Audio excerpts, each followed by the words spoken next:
ನೋಡಿದ ಕೈ ಮಾಡಿ ಬಿಟ್ಟಾಗೆ ಹಾಲ ತರತೀನಂತ ಬೆಟ್ಟಾಗಿದೆ ನಮ್ಮನೆಯ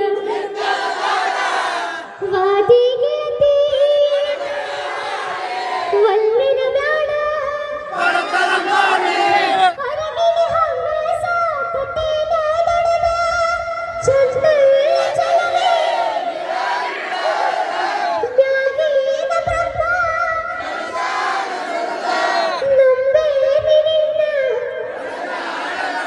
ಓಕೆ ಮಣ್ಣು ಕೊಡಿಸ್ಕೊಂಡಾರ ಭಾಳ ಜನ ಅಂತ ಗೊತ್ತಾಗುತ್ತೆ ಎಲ್ಲ ಮಣ್ಣು ಹೊತ್ತಾದ ಮ್ಯಾಗ ಮುತ್ತ ಕೊಡಲೇನ ಗೋಪಾಲನ ಗುರುಗಳ ಈ ಊರಾಗ ನೌಕರದಾರ ಹೆಚ್ಚದಾರ ತಿಳ್ಕೊಂಡಿದೆ ಶಂಕರ್ಗಳು ಅದಾರ ಸಕಲ ಕಲಾವಂತರು. ಓಕೆ ಆ ಹಾಡನ್ನು ಮಾಡಿದ್ದು ಎರಡನೇ ರೌಂಡಿಗೆ ಬಂದಾಗ ಹಾಡ್ತಾಳೆ ಹುಣ್ಣಿಮೆ ಚಂದಿರ ನಂಗೆ ಏನ ಚಂದ ಕಾಣತಿ ಪ್ರೀತಿಯ ಪಾರಿವಾಳ ಭಾಳ ಒಳ್ಳೊಳ್ಳೆ ಜನಪದ ಗೀತೆ ನಿಮಗೋಸ್ಕರ ಹಾಡ್ತಾಳೆ. ಈಗ ಒಂದು ಬಸವೇಶ್ವರ ವಿಶ್ವಗುರು ಬಸವಣ್ಣನ ಮೂರ್ತಿ ಪ್ರತಿಷ್ಠಾಪನೆ ಮಾಡಿದಿರಿ, ಬಸವೇಶ್ವರರಿಗಾಗಿ ಒಂದು ಹಾಡನ್ನು ಹಾಡಲೇಬೇಕು, ಇಲ್ಲಾಂದ್ರೆ ಇವತ್ತಿನ ಕಾರ್ಯಕ್ರಮ ಅರ್ಥಪೂರ್ಣ ಆಗೋದಿಲ್ಲ.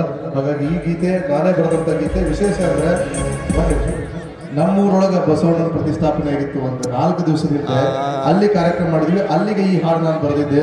ಅದೇ ಹಾಡನ್ನು ಇವತ್ತು ತಿರುಗೋಳದೊಳಗೆ ಹಾಡ್ತಾ ಇದ್ದಾರೆ. ಬಹಳ ಅದ್ಭುತವಾಗಿದೆ ಬಸವೇಶ್ವರ ಹಾಡು, ಕೇಳಿ ಆನಂದಿಸಿ ಹೇಳ್ತಾರೆ.